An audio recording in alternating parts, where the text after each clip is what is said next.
What's good, everybody? It's your boy, O'Shea Duke Jackson, back at it again with another episode of The Celebrity Junk. Dr. Umar Johnson was recently on Fox Soul with a few brothers. One is called Juice84. I believe he's here right on YouTube. There was another brother that was also there. And then you have Tammy Mack. Brother Frederick Bro was his name. And if you look at this particular podcast, both of these brothers are open to dating out of the race. I don't know if they're currently with white women right now. I know that they have both done that. But, you know, they're both out on that way, okay, as far as dating. Now, anybody knows me, you understand what my premises are. I am very pro-African American. I am a Pan-African person. I prefer and I will only date our people within our larger ethnic group. With that being said, I understand that there are black men who do not feel like me, who are more open to the world. I get it. I understand it. Some of my friends, successful friends, have white wives. So I understand, you know, why people make their choice. And my choice doesn't have to be your choice. Dr. Umar Johnson, however, feels this way. And Dr. Umar Johnson feels that it is the black man's responsibility, especially if you are successful, especially if you are talented and you have money, that you should take this money and pair it with a woman from the black community. Okay, I don't necessarily disagree with this as a whole, right? I know guys make their individual choices, but I can understand where it's coming from because, you know, when you date inside the community, it's better. It's you have more skill sharing. I've seen what the black community was like, even in the crack epidemic in the 80s when you had a lot of blacks helping each other.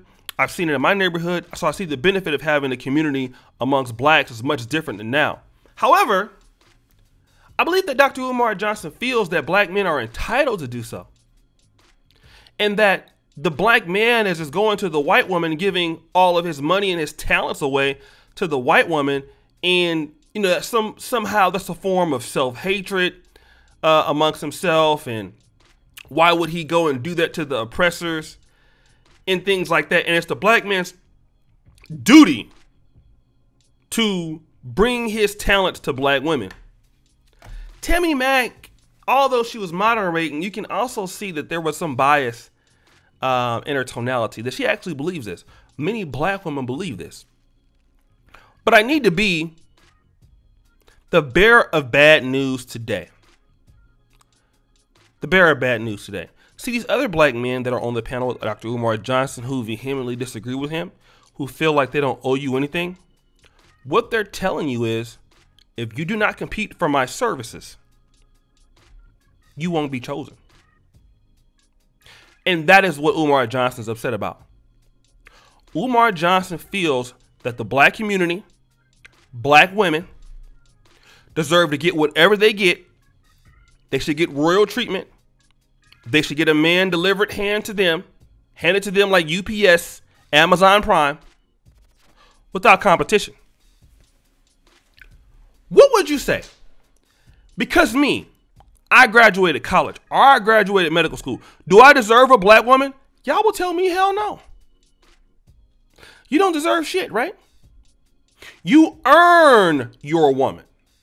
You earn the right to be a father. You earn the right to be a provider, right? I have to earn that. But see what Dr. Umar Johnson is saying, if you're black and you're going to all these other races and ethnicities and dating their women and you're not doing it in the black community, you owe them that. But see, Dr. Umar Johnson never sat back and asked these guys, why do they do it? And that's the conversation we have in the Black Manosphere. I'll tell you exactly why they do it. Because the black community does not teach black women that you have to compete for a man. You got to compete for a degree. You get to compete for a job. Oh, black women understand that. But when it comes to a partner, oh, I hope God send me a man It's nothing that she has to do, right? She'll miraculously just get it. Oh, let me go try to get a man. She ain't worried about changing her attitude towards the world. Ain't worried about how she sees men. Where does she see men? Where does she hang out? Put herself in positions to meet the kind of men she's supposed to meet. No, it don't matter, because Jesus will solve all that, right? So then when the women of the other groups are positioning themselves, even in the black community, to meet the right men, to be in the right circles, to share values with the men that they want to date, they equally work on it. Not only are they working on their bodies and working on how they act, but no, they're positioning themselves to want to be a wife, to be a successful man's wife. And they put themselves in that environment because they have to put effort into getting chose.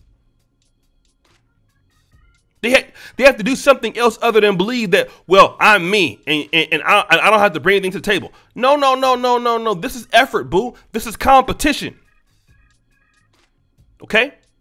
Umar Johnson ain't telling us that because that's what they want to hear. But welcome to the black manosphere. Well, I'm going to tell you, if you don't compete, stay on the sideline on the street. Let's make it rhyme for you so you can hear it again. If you don't want to compete, stay on the sideline on the street. Because see, this marriage game, this high value guy game are for those who want to get their feet dirty.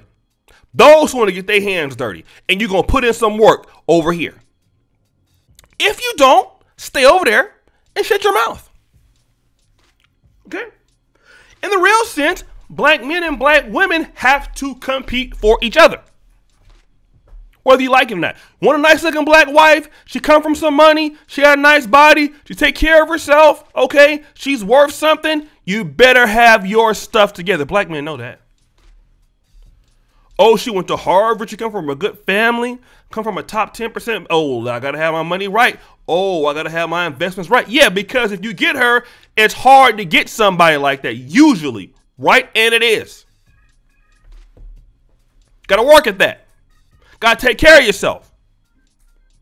You got to be in the right spots to even meet a woman like that. You ain't going to meet her, at Fox Hills Mall, over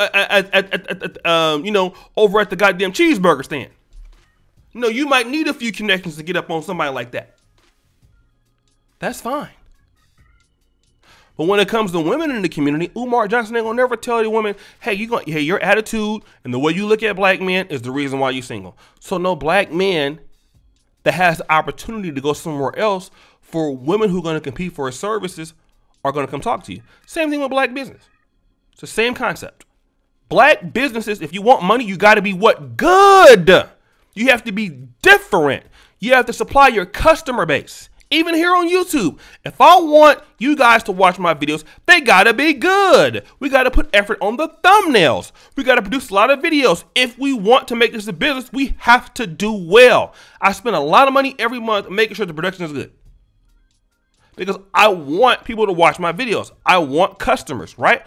But see, sisters are the only group of ladies, in my opinion, overall, who say they want a husband and they're not putting that effort in that direction.